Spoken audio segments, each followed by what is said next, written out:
खुशी का सुहाना सफर एपिसोड 49। जैसा कि पिछले एपिसोड में प्रिंसिपल कन्हैया लाल जी खुशी द्वारा की गई गलती की सजा विश्वास को ही तय करने का निर्णय लेते हैं, तो विश्वास खुशी को पनिशमेंट दिलाने की जगह उसे माफ करने की बात करता है, जिसे सुनकर सब शॉक हो जाते हैं। खुशी विश्वास से जानना चाहती है कि उसने ऐसा क्यों किया और वो ये जानने के लिए विश्वास के पीछे पीछे जाती है। तब विश्वास उसे बताता है कि उसने खुशी को माफ नहीं किया, बल्कि वक्त आने पर उससे अपनी बेइज्जती का सूद समेत बदला लेगा। नमस्कार दोस्तों, मैं नम्रता शर्मा लेकर आई हूँ अपनी लिखी हुई कहानी जिसका नाम है खुशी का सुहाना सफर। उम्मीद करती हूँ कि आपका और मेरा ये सफर भी सुहाना रहेगा। अगर मेरी लिखी हुई कहानी आपको पसंद आए तो मेरी इस कहानी को लाइक करें और शेयर करें और चैनल को सब्सक्राइब करके अपना प्यार और सपोर्ट मुझे जरूर दें। धन्यवाद। आप आगे। खुशी विश्वास की धमकी भरी बातें कब से सुने जा रही थी। जब विश्वास ने अपनी बात खत्म कर ली तब खुशी ने विश्वास से कहा, ओहो, तो तूने मुझसे पर्सनली बदला लेने के लिए वहाँ प्रिंसिपल के सामने मुझे बचाया और इतनी बड़ी बड़ी बातें की।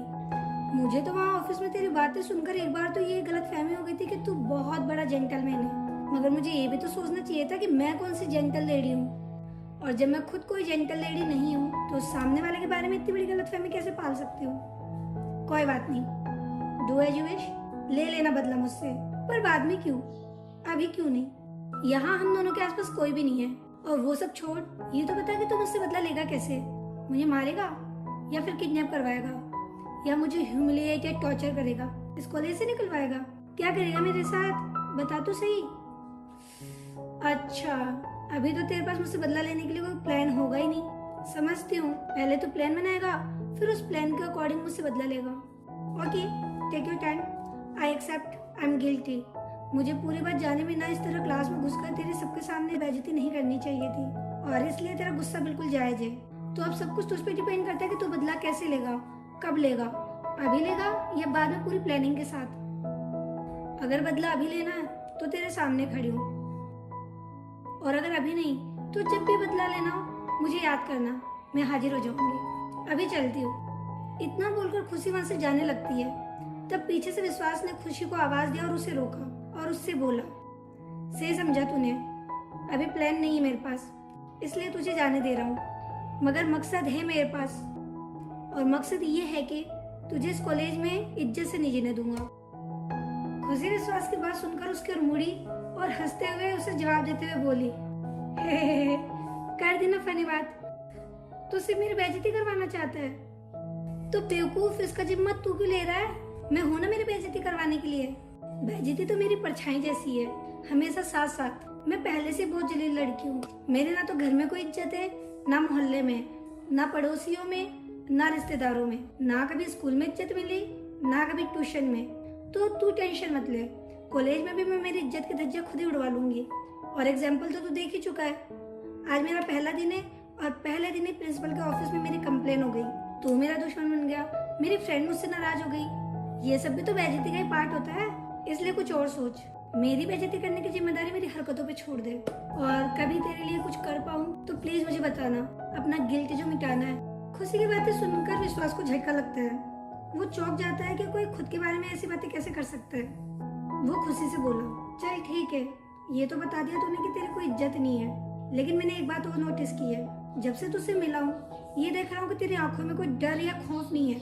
सच में डर नहीं लगता तुझे? खुशी ने जवाब दिया, नहीं, डर किस बात का। विश्वास बोला, तो ठीक है, चैलेंज करता हूँ तुझे, तू डरेगी, बहुत डरेगी। ये बात सुनकर खुशी ने मुस्कुराकर फिर से विश्वास को जवाब दिया, तूने खूब पहचाना कि मुझे डर नहीं लगता, लेकिन मुझे डर क्यों नहीं लगता ये बताती हूँ तुझे। मैं डरती इसलिए नहीं हूँ कि मैं किसी के साथ गलत नहीं करती या फिर जानबूझकर नहीं उलझती, मेरे इरादे गलत नहीं होते। आज जब सुबह सुबह पहली बार हम दोनों की बहस हुई थी, उस वक्त तू गलत था, क्योंकि तू लड़कियों को घूर रहा था, उन्हें अनकंफर्टेबल फील करवा रहा था, इसलिए मुझे तेरे सामने आना पड़ा और तुझे धमकाना पड़ा। तू खुद बता, क्या मैं वहाँ गलत थी? तेरा जवाब पता नहीं क्या होगा, लेकिन मैं ही बता देती हूँ, मैं गलत नहीं थी।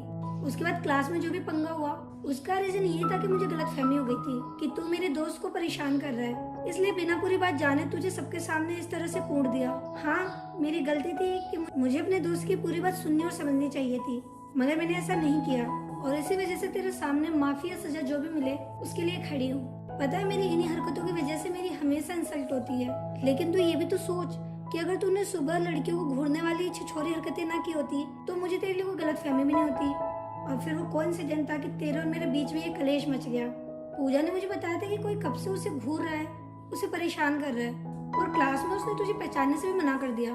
अगर उसे परेशान करने वाला तू नहीं था तो फिर कौन था जो उसे परेशान कर रहा था? अब उसकी खैर नहीं, जैसे तुझे कूटा था ना, उसके भी डबल कूटने वाली हूँ उसे।